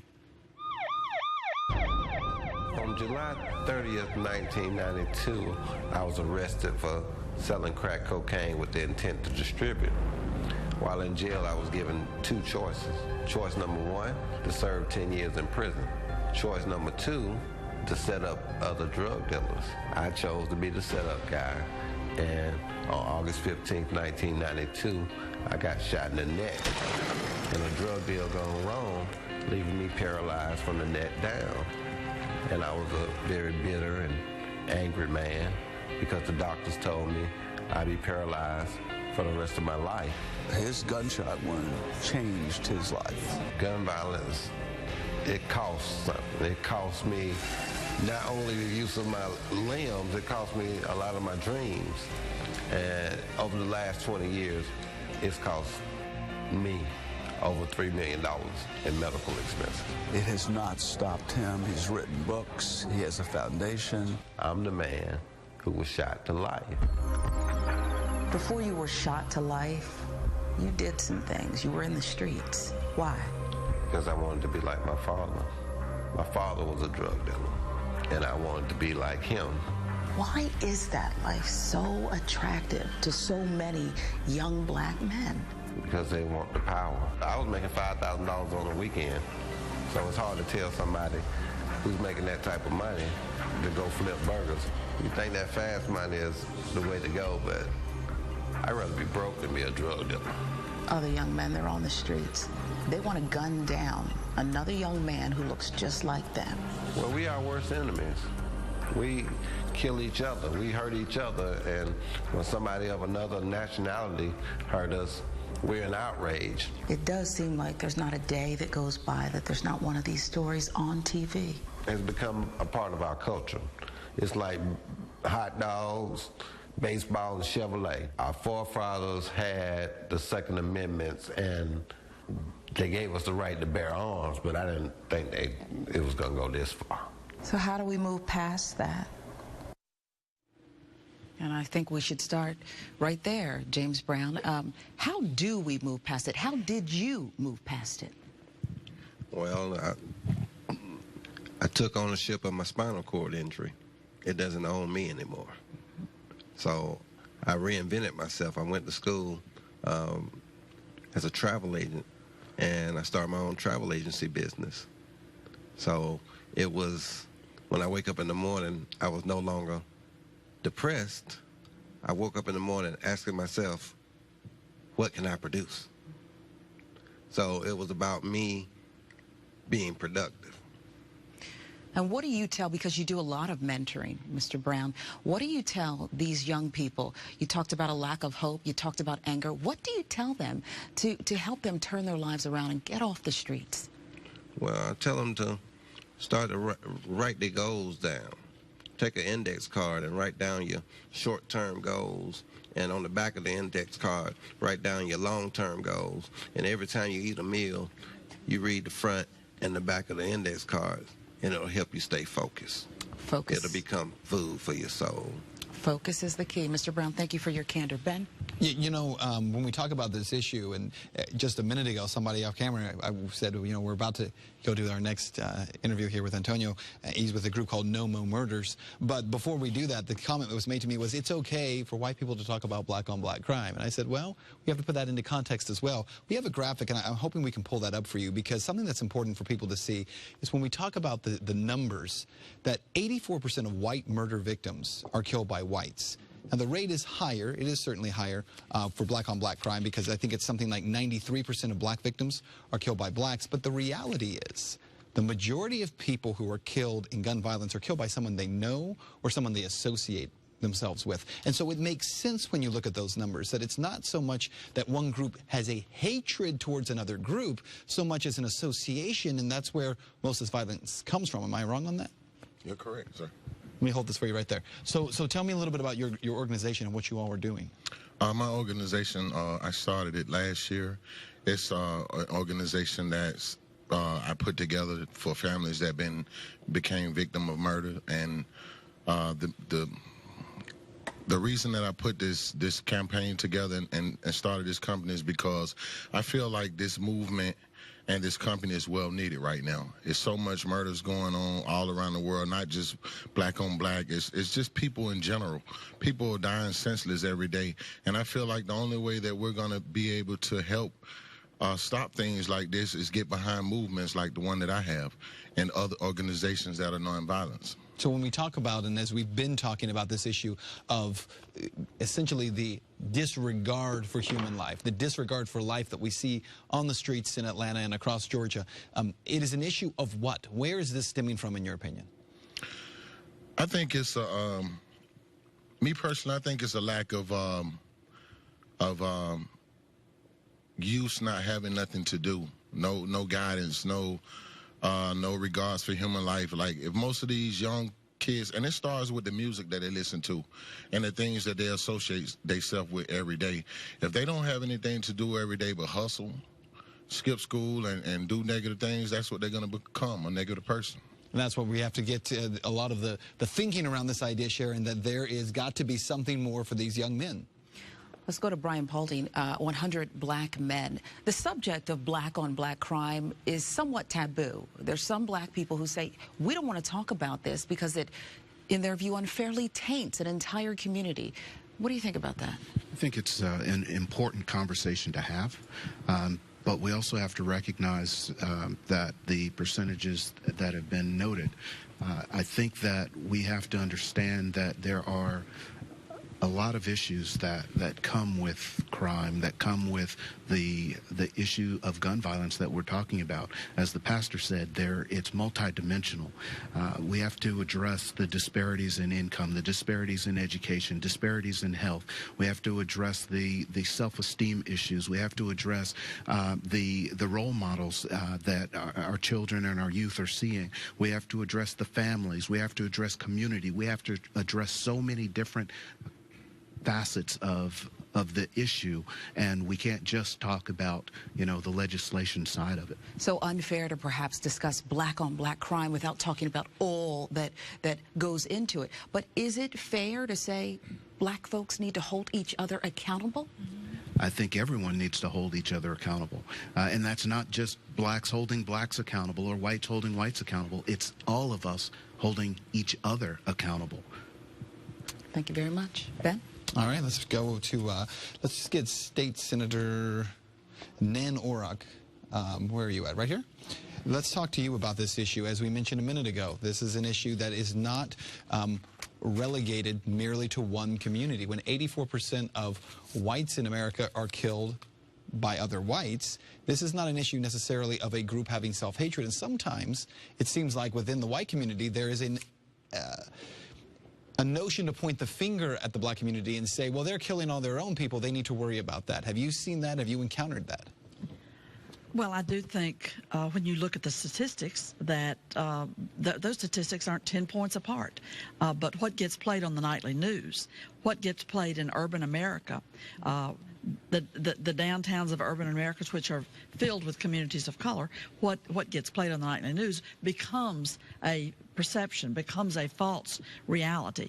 And I was just thinking that talking about black-on-black crime really is a great leap away from what policies are in place in the states and at the federal level that determine what happens in young people's lives, that determines the numbers of guns that are available, and that determines, as Janet Reno said, and I was privileged to hear her speak, she said that to address violence in society starts with good prenatal care, with good young parent-child bonding programs, supporting young people who have their first child to know how to bond and to raise them when possibly that was not their own experiences in their family, and then to get high-quality early childhood programs, pre-kindergarten, and then when we get to our school level with children, to infuse the money into the schools that allow teachers to teach and put in the school social workers, the school counselors, the school psychologists, so that you can, in a position to deal with mental health issues, you're in a position to deal with all of the things that young people are asked to deal with today. They've shown now with the studies at Harvard that a child that is exposed in those first 3 to 5 years to trauma, high incidents of violence, seeing people killed, seeing mama beat up by a boyfriend, whatever form it took, they actually have organic brain damage that they've got to cope with for the rest of their lives. So we need to be investing at the very first stages to strengthen the families.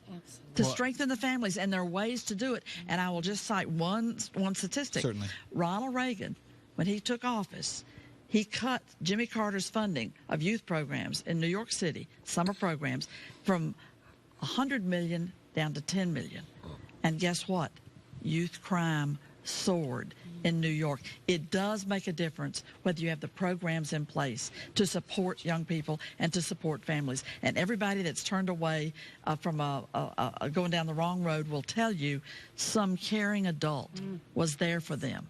We are in a position to put caring adults in place and to help parents learn how to be better parents. But we've got to invest in them, and we've got to value them. And we've got to not write them off and not dismiss, oh, this generation is violent, or these young kids have lost all sense of values. It's about what was there for them from the day that they came into the world. And certainly as communities investing, thank you, in each other and into really, as Nan said, into the youth and into young people, and recognizing those aren't just issues for one particular group or one racial group. It's really an issue for all of us. We'll talk more about that as we continue the gunfight debate right here, Georgia Public Broadcasting and CBS 46. Should people wanting gun permits be required to take a training course? Hear what our panel says about that next.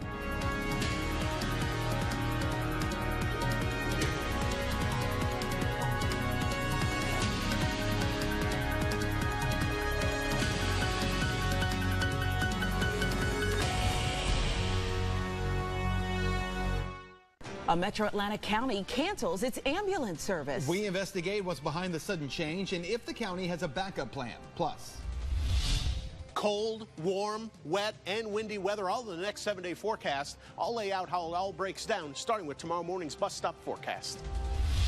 And the Powerball app. We check out a new tool that helps you to track your chances of winning that billion-dollar jackpot. Tonight at 11 on CBS 46 News. We live in a pick and choose world. Hi. Choose, Hello. choose, choose. But at bedtime, why settle for this?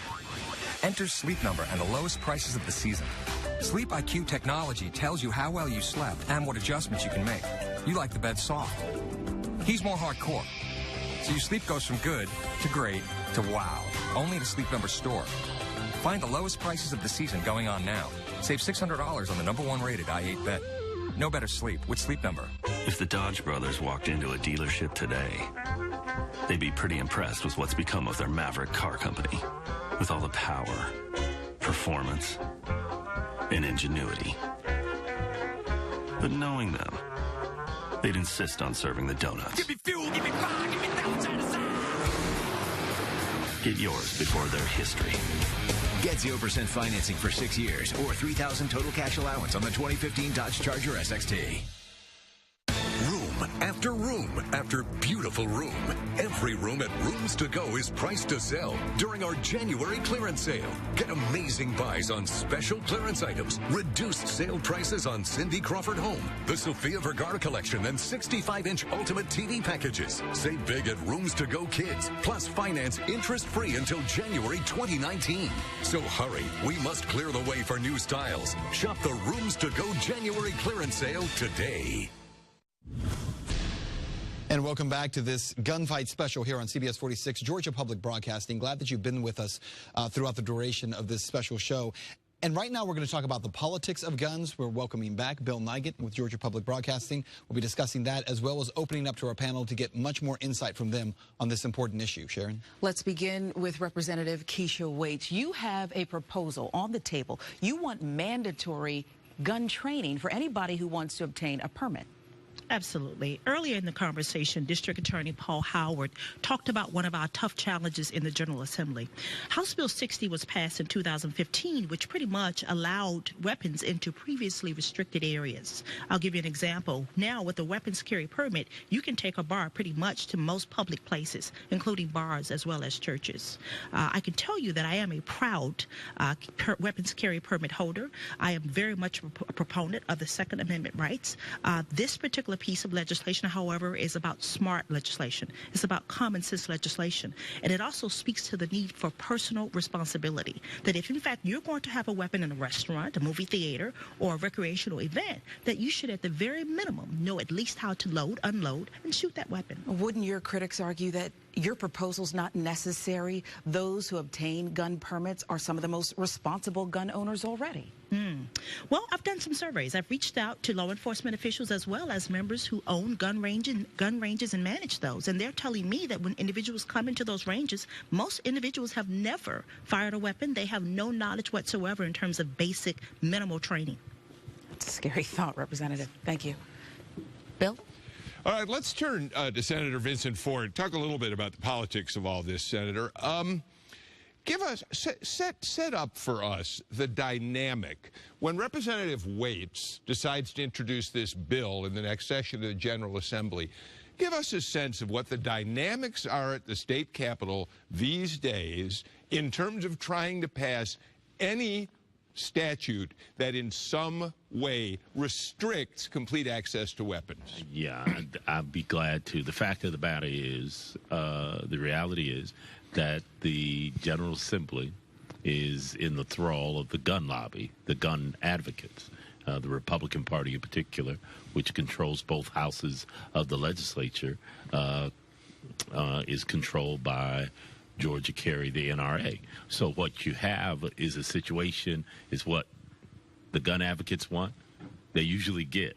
And that's why House Bill 60 passed the way that it did, allowing guns into bars of all places, so that's kind of the way it is. And, you have, but the interesting thing is that the public, by overwhelming numbers on all of these issues, wants restrictions on the availability of guns. They don't want guns in bars.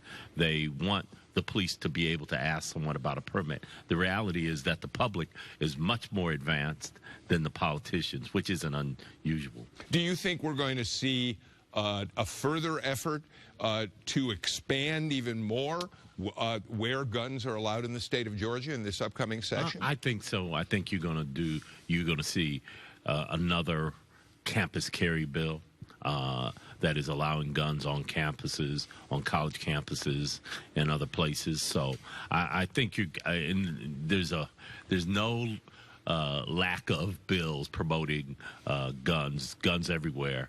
I know my friends in the gun lobby have told me that the only place they don't think there ought to be a gun is in jail. Is that wrong? I think that the availability of weapons on such a mass basis, in bars, restaurants, makes us less safe than more safe. That's my belief. So, yes, I think that we should go in another direction. And I think training is one area, doing something on the mental health issue, gun background checks at gun shows is another aspect of it that I think is sort of needed. Thank you. Sharon, as I've been listening to all of this, what Vincent Ford is saying seems to me to be really interesting, because if there's agreement that we're not going to pass restrictions on guns, then all these other areas that you and Ben have been discussing with our panelists are other places where maybe something can be done to make a difference. Let's ask Representative Bearden. You sponsored that bill, by the way, to allow guns on public transportation, other places. How about what the senator said? We hear the same stories every time. There was actually a comment by a reporter in the paper saying there's going to be gunfights over dropped chicken wings. Everyone wants to say that's gloom and doom. That never happens, because those individuals that go out to get the permit, the gun owners, are responsible citizens, and they're going to do everything they need to do to make sure, as responsible citizens, that they take the precautions they need. Are there accidents? Of course. Are there accidents in swimming pools? Of course. Are there about over 30,000 deaths due to cars? Of course. We're not trying to ban them. The Second Amendment is a fundamental right, and it is very clear that it shall not be infringed. So every time you try to put some other requirement on a constitutional right, it just doesn't fly. And we're very lucky that we have a strong General Assembly and a strong Speaker that supports the Second Amendment in the House of Representatives here in Georgia. Just listening to Stan Heath, you spoke so eloquently about your loss, your brother, when you listen to this. And I know you're right now on the fence, saying that you are thinking about getting a gun yourself. But after hearing all of what's been said here tonight, have you changed your mind at all? Have you decided one way or the other? I think I've come to a conclusion. I think Judge Hatchett used the word semantics. I feel honored and privileged to sit among what someone would say probably the elite of Atlanta, those who are educated and know. But if these individuals here would be able to engage in dialogue and disagree, then what does that say about the average American who does not have the level of education that many of them have, or the access to this information? And the fact that we can't even unite with one thought and move beyond says that there is something that we do need to do. And I don't think it harms us if we say that we respect the Constitution. However, we create things that help encourage responsibility of that Constitution, and of that Second Amendment. And I think that's really what I think matters most. I want to get a gun, right? But I also want to be responsible for that gun. So why can't there be things that help me become a responsible, legal weapon carrier? I think at the end of the day, morality is the issue. And if we have so many people losing their lives, then it's not only our responsibility to upkeep the Second Amendment, but it's also our responsibility to figure out how do we save lives as opposed to continuing the cycle. And I think that's what's missing. We talked about Black Lives Matter. One of the things I want to say is thank you, because I don't think it's that we don't want to have that conversation. I think it's when we have that conversation that matters. And in too many circumstances, we have that conversation when it's inappropriate and it's not the correct timing.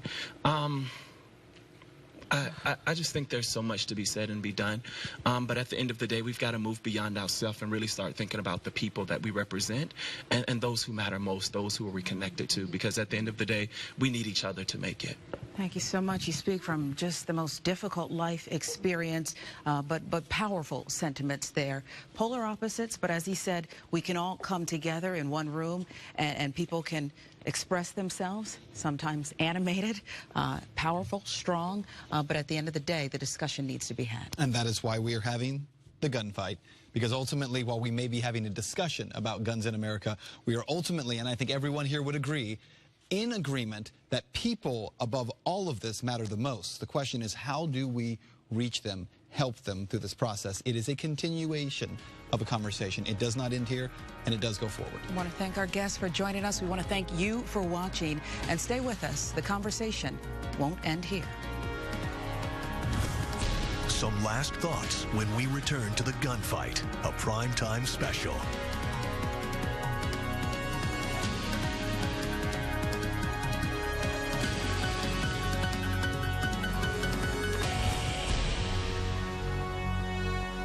A Metro Atlanta County cancels its ambulance service. We investigate what's behind the sudden change and if the county has a backup plan. Plus, cold, warm, wet, and windy weather all in the next 7-day forecast. I'll lay out how it all breaks down, starting with tomorrow morning's bus stop forecast. And the Powerball app. We check out a new tool that helps you to track your chances of winning that billion-dollar jackpot. Tonight at 11 on CBS 46 News. Now through January 14th, join Planet Fitness for just $10 down, $10 a month with no commitment. You get all this in any of our 1,000 plus clubs for just $10 down, $10 a month. Join by January 14th in club or online at planetfitness.com. It's hard to find time to keep up on my shows. That's why I switched from Uverse to Xfinity. Now I can download my on-demand shows and take them anywhere. Ready or not, here I come! Now hide and seek time can also be catch up on my show's time. Here I come! Can't find you anywhere! Don't settle for Uverse. X1 from Xfinity will change the way you experience TV. Sign up today or get started with this great offer. Call or go online today. The CBS 46 Tour Atlanta Golf Card. It's the perfect gift or treat yourself. 18 holes at 9 prestigious Georgia golf courses for just $199. Callahan Golf Links, Cherokee Run, Chastity Golf Club, Country Club of Gwinnett, Dogwood Golf and Country Club, Harbor Club on Lake Oconee, Lake Arrowhead Yacht and Country Club, Stone Mountain Golf Club, Town Lake Hills Golf Club. Play all 9 for just $199. Don't miss your chance. Swing over to CBS46.com and click on the CBS 46 Tour Atlanta Golf Card link. Now through January 14th, join Planet Fitness for just $10 down, $10 a month with no commitment. You get all this in any of our 1,000 plus clubs for just $10 down, $10 a month. Join by January 14th in club or online at planetfitness.com. We want to thank everyone at Georgia Public Broadcasting for helping us put together this important event. This forum was recorded several weeks ago because we know how important the issues of gun violence and gun access are to all of us in Georgia. There is no question. This is a very important and very emotional topic. And we want to continue the conversation to help you get information about those things that impact your lives, whether it's directly or indirectly. Plus, we anticipate that the discussion will get even louder because of President Obama's recent executive action and what he will say about it during tonight's State of the Union address. Coverage of his State of the Union address starts in just a few minutes. Stay with us at CBS 46 for that, and then stay with us for CBS 46 News at 11 for reaction. Thank you for watching. It's Empire Today's biggest sale. 50% off carpet and flooring, 50% off padding and material.